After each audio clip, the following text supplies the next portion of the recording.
Bonjour frères et sœurs, aujourd'hui nous allons commencer en lisant un texte de Saint Paul aux Corinthiens, première lettre de Saint Paul aux Corinthiens, où il va parler des dons charismatiques de l'Esprit. Vous savez, il y a les dons de sanctification, les dons de l'Esprit Saint, les dons infus de l'Esprit Saint pour nous faire grandir dans notre relation avec Dieu, pour nous faire entrer dans une intimité profonde et pour nous faire grandir dans la vie de sainteté. Le don de la sainte crainte de Dieu, le don de sagesse, le don du conseil, de l'écoute par exemple. Tout cela, ce sont des dons qui nous préparent intérieurement, le don de piété, qui nous conduisent à un rapport plus profond intérieurement avec le Seigneur et travaillant en nous avec les vertus, les dons et tout ce que la vie spirituelle peut nous proposer, nous fait grandir dans la vie, dans l'Esprit Saint. Mais pendant cette neuvaine, nous allons parler non pas des dons infus de l'Esprit, mais des dons charismatiques qui peuvent répondre à tous ceux qui s'y ouvrent, afin de construire son corps qui est l'Église.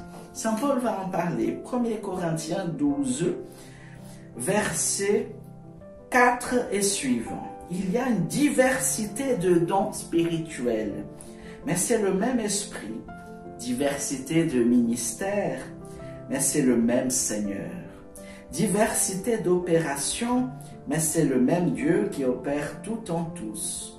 À chacun, la manifestation de l'Esprit est donnée en vue du bien commun. Donc, vous voyez, les dons charismatiques, ce ne sont pas des dons donnés en vue de nous-mêmes pour nous faire plaisir, non, mais c'est en vue du bien commun, en vue de l'évangélisation des peuples. Maintenant, il va parler quels sont ces dons charismatiques. À l'un, c'est un discours de sagesse qui est donné par l'Esprit. À tel autre, un discours de science, selon le même esprit. À un autre, la foi charismatique. C'est différent de la foi infuse, qui est aussi un don infus ou de sanctification. Dans le même esprit. À tel autre, les dons de guérison dans l'unique esprit. À tel autre, la puissance d'opérer des miracles. À tel autre, la prophétie. À tel autre, le discernement des esprits. À un autre, les diversités de langues. À tel autre, le don de les interpréter. Mais tout cela, c'est l'unique et même esprit qui l'opère, distribuant ses dons à chacun en particulier comme il l'entend. Alors, c'est l'Esprit Saint qui distribue ses dons charismatiques en vue aussi de la mission qu'il confie à chacun de nous. Et dans les temps que nous vivons, depuis plus particulièrement Vatican II, avec ces grands mouvements d'effusion de l'Esprit Saint que le Seigneur souffle dans le monde entier, cette grâce de renouveau dans l'Esprit Saint, beaucoup de communautés, beaucoup de paroisses, beaucoup d'instituts de vie consacrés font l'expérience des charismes de l'Esprit Saint. Aujourd'hui, je voulais parler rapidement du plus simple des dons charismatiques, c'est le don de prier en langue.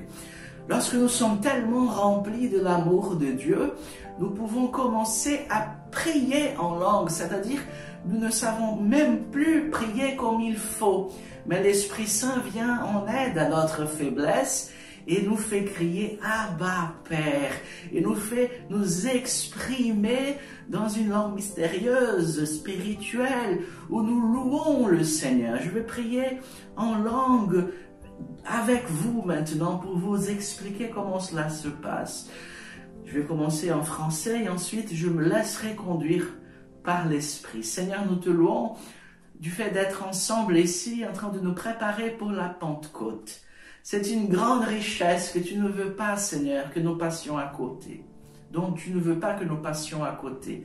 Répands abondamment sur chaque fidèle les dons de l'Esprit Saint pour que nous soyons renouvelés intérieurement, extérieurement et dans notre vie d'évangélisation.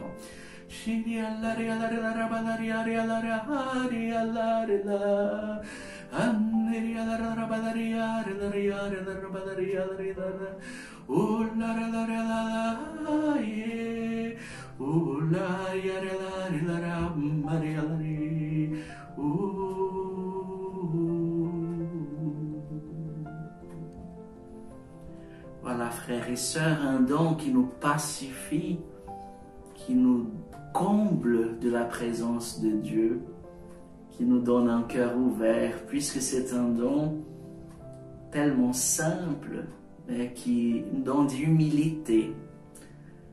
Souvent, on se demande pourquoi prier en langue.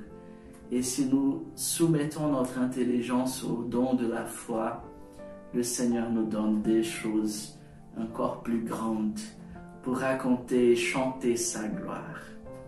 Amen.